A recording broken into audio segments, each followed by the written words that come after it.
In this video, I'm gonna teach you inheritance, which is one of the most important concepts in object-oriented programming, and we will talk about parent class and child class, how to create them and how to use them. If you want to learn more about Python and other programming languages, make sure you subscribe to the channel, and if you enjoyed this video, please like it. Let's begin.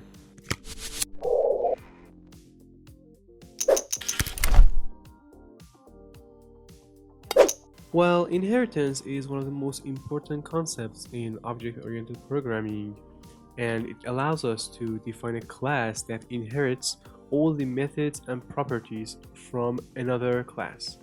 Okay, and it actually has various benefits. Inheritance provides code reusability, and it makes it easier for us to identify the errors of the program, and it actually increases the code readability. There are two major concepts in this actually inheritance. The first one is parent class and the second one is child class. The parent class is actually the same as normal classes. It contains attributes and methods that are common in other classes. Child class also looks like normal classes, but it actually inherits all the attributes and methods from the parent class. For example, in here, I defined a class person, okay, and it has two methods. The first one is init, which is actually used in almost every classes when you define an object, and this class is automatically called, and these actually parameters, first name and last name, are initialized by using this method. And we have another method, print name. Here it actually prints the first name and the last name of this person. Okay, so in here I want to just run it. Okay, and in the next cell I'm gonna create an object, like for example p equals to person. You know how to create an object here, person, and I have to pass first name, as you see here, first name and last name. So let's see, for example here Alex, and the last name is Wilson, for example. So in the next line I'm gonna use actually the second method, p dot print name, to print the name of this person. Okay, so let's use parentheses, and if I run it, you see Alex Wilson. So this person class is actually a normal class, but I'm gonna define another class, which is the student class. As you know, every student is a person, so every student has a name and family name. So we can say that a student inherits the methods and the properties that a person has. Okay, so let's define another class. So in here I define a class which is student, and I add here a parentheses, and inside these parentheses I pass person. Person here is another class, and this syntax defines that student is a child class and person is the parent class. Okay, so student inherits all the methods and properties from person class. Okay, so I use pass here. I do not want to use any methods and properties yet inside the student class, and if I run it, student actually inherits all the methods and properties. So now I can create an object which is student, and from that object I can access to properties of person. Okay, because now student has all those properties. So in another cell I'm gonna use, for example, s equals to student. Okay, and here I have to pass name and family name, because when I create an object from student, it actually inherits this method. Okay, and this method is called, so I have to pass first name and last name here. So I'm gonna use, for example, Chris, and the last name Ronaldo. Okay, and in here let's call print name s dot print name.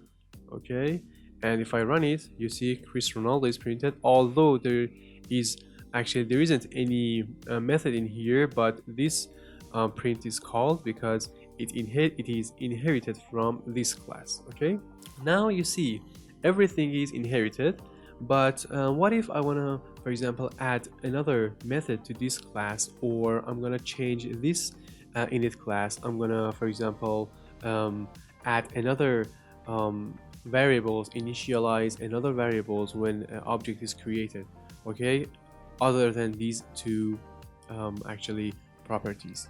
So let's see how we can do this. Okay, in here inside this student class I added another method in it here. So in here we have a method called init here, and we have another init in the parent class. So when we create an object from student class, which one is called? When I actually define a init class in here, it overrides this one, and this function is actually called. Okay, so when you have two functions in child class and parent class with the same name, and you create object from child class, that method which is in child class is called, and it overrides the method which is in parent class. So in here we know every student has a student ID, so I want actually initialize the student ID here. Okay, here I have to pass another parameter, student ID, for example 1 2 3 4 5 6. This is the student ID, and if I run it, you see there is no error.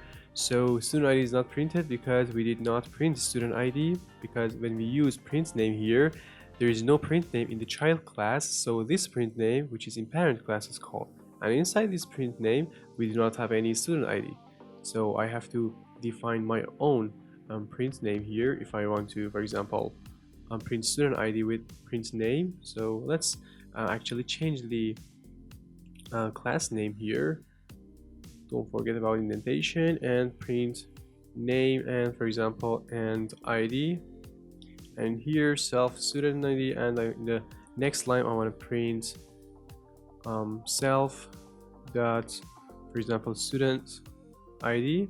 Okay, and if I run it, you see here if I run this line, well, it actually prints name, so and ID. If I run it, well, we faced an error, there is no student ID here. Well, I made a mistake about this name, so let's change its name. So now if I run it again, we face error. So what is happening here? Let's run it again, and here, oh my god, I made a mistake here. Student ID, I have to use this one, and if I run it, well, in here, so if I run it again, well, student ID is printed right here. So I made a mistake, I used student ID with a capital I, but I have to use small I here. Now you saw how we can override methods and actually add another property inside our init method and override the init which is in parent class. But as you see here, we repeated these two lines, and which is not necessary. These lines are actually defined in the parent class. How we can actually avoid this repetition and just add properties if you want? Well, in here you can delete these two lines. If you want to have both the init class which is in parent class and actually that which is in child class, so you can use the parent class name here person, okay, dot, and use init function, okay, and you have to pass self and those parameters which is in actually init class. Okay, so I have to pass these two parameters here, and now if I create an object from student class, this actually init is called, and when it reached this line, this init which is in parent class is called, and these parameters is passed there, and those variables are initialized, and then this one which is in student class is actually initialized. Let's run it. Well, in here if I run this one, you see the result is the same, and we avoid the repetition of these two lines. If you use Python 3, you can also delete this person and just use super and use parentheses dot, and in here you just need to pass the parameters. Okay, this is another actually way of using the method which is in parent class. Now you know how to create a child class, how to inherit all the methods and properties from parent class, and also how to add more variables, more properties, and more methods inside the child class, and also how to use those in the parent class. Here is the end of this session. Now I think you know how to create a child class and how to use parent class in order to inherit all the methods and properties, and how to add new properties and methods inside child class, and also override those methods that are inside parent class. If you want to learn more about Python and other programming languages, make sure you subscribe to the channel, and if you enjoyed this video, please like it.